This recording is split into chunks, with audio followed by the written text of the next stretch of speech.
Hello friends, welcome back to my channel Atharv's mama.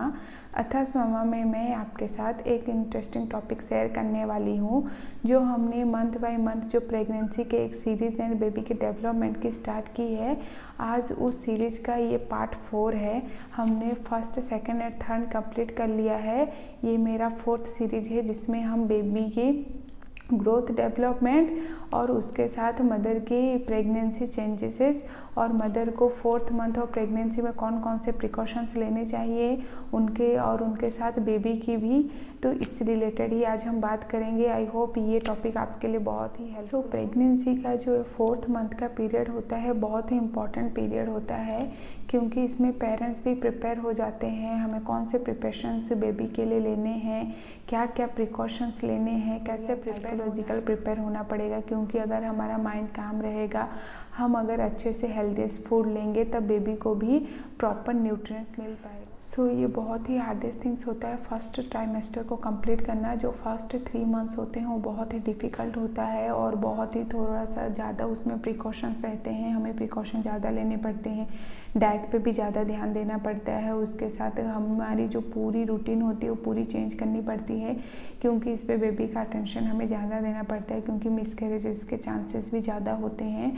So first के जो 3 months होते हैं बहुत ही डिफ़िकल्ट होता है, बट ईजीली गया है। बट इसके बाद भी आपको एक और जो जर्नी करनी है, उसके लिए अभी भी और भी 6 मंथ रहते हैं। तो इसके लिए हमें 4 मंथ से 9 मंथ तक क्या क्या केयर लेनी है बेबी के लिए, उस बारे में हम डिस्कस करेंगे।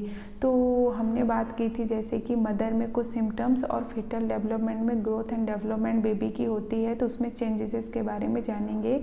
तो हम पहले बात करेंगे मदर में कौन सी चेंजेस होती हैं और क्या क्या सिम्टम्स दिखाई देते हैं at 4 month of pregnancy.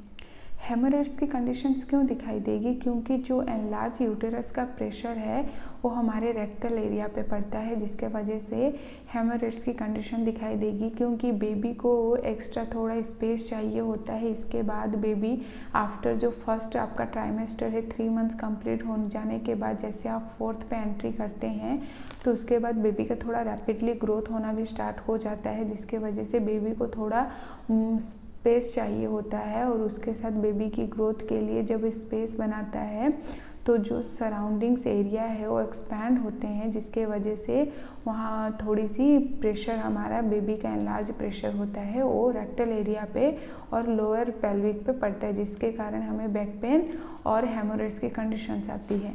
Then second आपके कॉन्स्टिपेशंस की भी कंडीशन आएगी, क्योंकि आपके सप्लीमेंट्स जो है आयरन सप्लीमेंट्स एक कॉज करता है कॉन्स्टिपेशन का।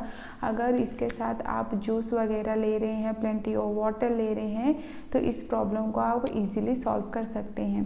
देन हमारा थर्ड है हार्ट बर्न जैसी प्रॉब्लम आती है, एसिडिटी, हार्ट बर्न। ऐसा क्यों होता है, क्योंकि हार्मोन जब इंक्रीज होता है तो हमारा जो डाइजेशन का जो प्रोसेस होता है वो थोड़ा स्लो डाउन हो जाता है, जिसके वजह से हार्ट बर्न की प्रॉब्लम भी बहुत सारी मदर्स को फील होती है।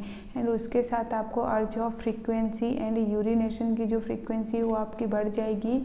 और उसके साथ आपको और क्या देखने को मिलेगा, आपके जैसे स्किन पे रिंकल्स आ रहे हैं, आपके स्ट्रेच मार्क्स दिखाई दे रहे हैं, आपकी पैची सी स्किन हो रही है, ड्राइनेस हो रहा है, ऐसे डिफरेंट टाइप की आपकी स्किन कंडीशनिंग, गम्स की सिम्टम्स भी हमें दिखाई देते हैं इन्हें 4 मंथ ऑफ प्रेगनेंसी। ऐसा क्यों होता है, क्योंकि जब हमारी प्रेगनेंसी में हार्मोन की लेवल जब इंक्रीज़ होती है तो हमारे गम्स जो हैं वो थोड़े सॉफ्टन हो जाते हैं। तो जो ब्रश के जो पार्टिकल्स होते हैं उसके ब्रिस्टल्स वो थोड़े हार्डेस्ट रहते हैं।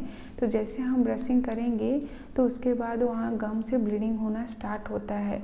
तो ये नॉर्मल ही है, प्रेगनेंसी का ये एक कॉमन सिम्टम्स है। ये आफ्टर प्रेगनेंसी आपके डिसअपियर हो जाते हैं।